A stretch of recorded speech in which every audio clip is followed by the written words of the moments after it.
নমস্কার, বাঙালির ঘরকন্যায় সবাইকে স্বাগত। আজকে আমি গরম ভাতের সাথে খাওয়ার জন্য ভীষণ মজাদার সুস্বাদু একটা রান্না, খারকোল পাতা বাটা, সেটা করে নেব। তার জন্য প্রথমে কড়াই গরম করে তাতে আমি 15 কোয়া রসুন আর 5টা কাঁচা লঙ্কা দিয়ে দিলাম, আর একটু নাড়াচাড়া করে নিচ্ছি। লঙ্কাটা আপনাদের ঝাল অনুযায়ী করে বেশি বাড়িয়ে কমিয়ে নেবেন।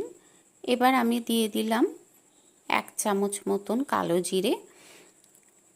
এটাকেও ভালো করে নাড়াচাড়া করতে থাকবো।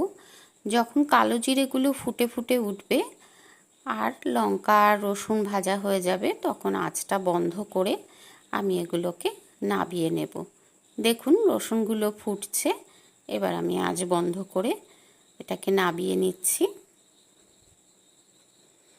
এবার ওই কড়াইতেই আমি বাগান থেকে তুলে নেওয়া খারকোল পাতা ভালো করে পরিষ্কার করে ধুয়ে জল ঝরিয়ে নিয়েছিলাম।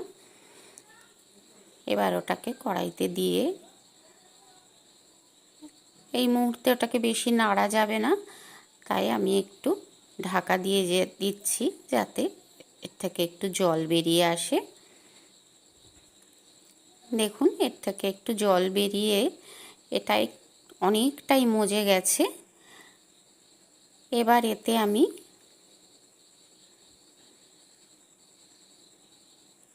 পরিমাণ মতন নুন দিয়ে দেব, তাহলে এর থেকে আরও জল বেরোবে আর জলটাতে পাতাগুলো ভালো করে সিদ্ধ হয়ে যাবে। অনেকে এটাকে খারকোল পাতা না বলে ঘেটকল পাতাও বলে। আবার একটু ঢাকা দিয়ে দিয়েছিলাম। এবার আর ঢাকা দেব না, মিডিয়াম আঁচে এটাকে নাড়াচাড়া করতে করতে জলটা পুরো শুকিয়ে নেব। আর জলটা শুকিয়ে গেলে আঁচ বন্ধ করে এটাকেও আমি একসাথে সবগুলোকে নিয়ে একটা পেস্ট তৈরি করে নেব। কড়াই গরম করে তাতে কিছুটা সর্ষের তেল গরম করে নিয়েছি।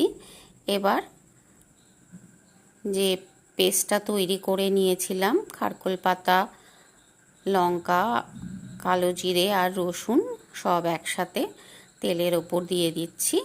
দিয়ে এবার ভালো করে এটাকে নাড়াচাড়া করতে থাকবো।